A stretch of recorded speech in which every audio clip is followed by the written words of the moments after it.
ஆரோவில் நிறுவனர் அரவிந்தரின் 150வது பிறந்த நாளை முன்னிட்டு அவரின் உருவப்படம் பொறித்த நாணயம் மற்றும் தபால் தலை புதுச்சேரியில் வெளியிடப்படுகிறது. நிகழ்ச்சியில் பிரதமர் மோடி காணொலி வாயிலாக பேசி வருகிறார். அந்த காட்சிகளை பார்க்கலாம். बंगाली, गुजराती, मराठी, हिंदी और संस्कृत समेत कई भाषाओं के जानकार थे।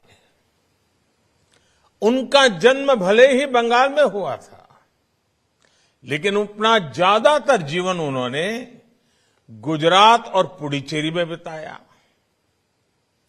वे जहां भी गए वहां अपने व्यक्तित्व की गहरी छाप छोड़ी। आज आप देश के किसी भी हिस्से में जाएंगे, महर्षि अरविंदो के आश्रम, उनके अनुयायी, उनके प्रशंसक हर जगह मिलेंगे। उन्होंने हमें दिखाया कि जब हम हमारी संस्कृति को जान लेते हैं, जीने लगते हैं, तो हमारी विविधता हमारे जीवन का सहज उत्सव बन जाती है।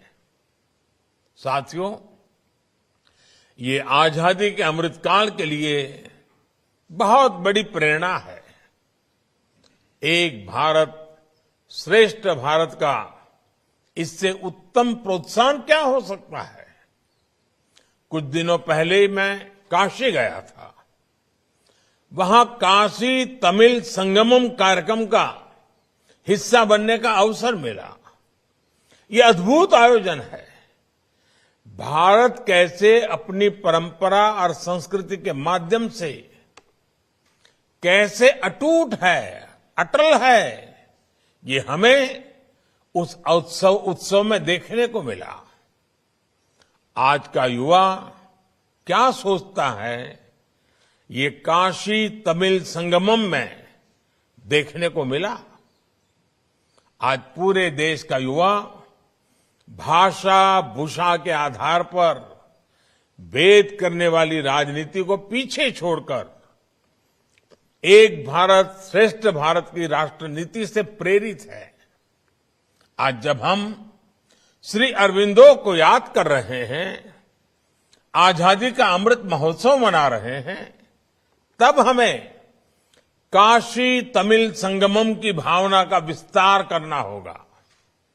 साथियों, महर्षि अरविंदो के जीवन को अगर हम करीब से देखेंगे तो उसमें हमें भारत की आत्मा और भारत की विकास यात्रा के मौलिक दर्शन होते हैं।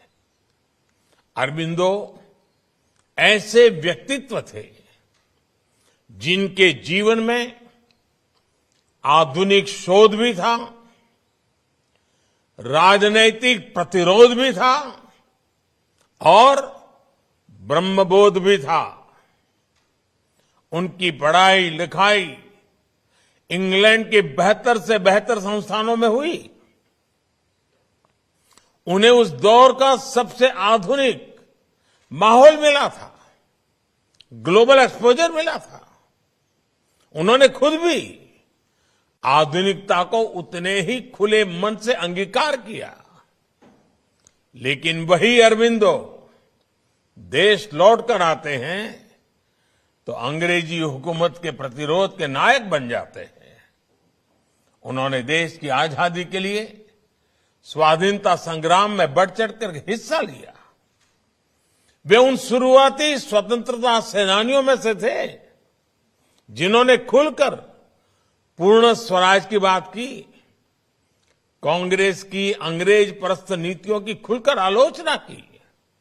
उन्होंने कहा था, अगर हम अपने राष्ट्र का पुनर्निर्माण चाहते हैं तो हमें रोते हुए बच्चे की तरह ब्रिटिश पार्लियामेंट के आगे गिड़गिड़ाना बंद करना होगा। बंगाल विभाजन के समय अरबिंदो ने युवाओं को रिक्रूट किया और नारा दिया, नो कॉम्प्रोमाइज, कोई समझौता नहीं।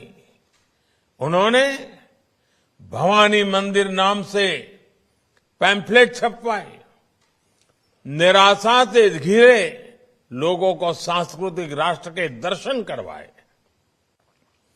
ऐसी वैचारिक स्पष्टता, ऐसी सांस्कृतिक दृढ़ता और ये राष्ट्रभक्ति, इसलिए उस दौर के महान स्वतंत्र सेनानी श्री अरबिंदो को अपना प्रेरणा स्रोत मानते थे।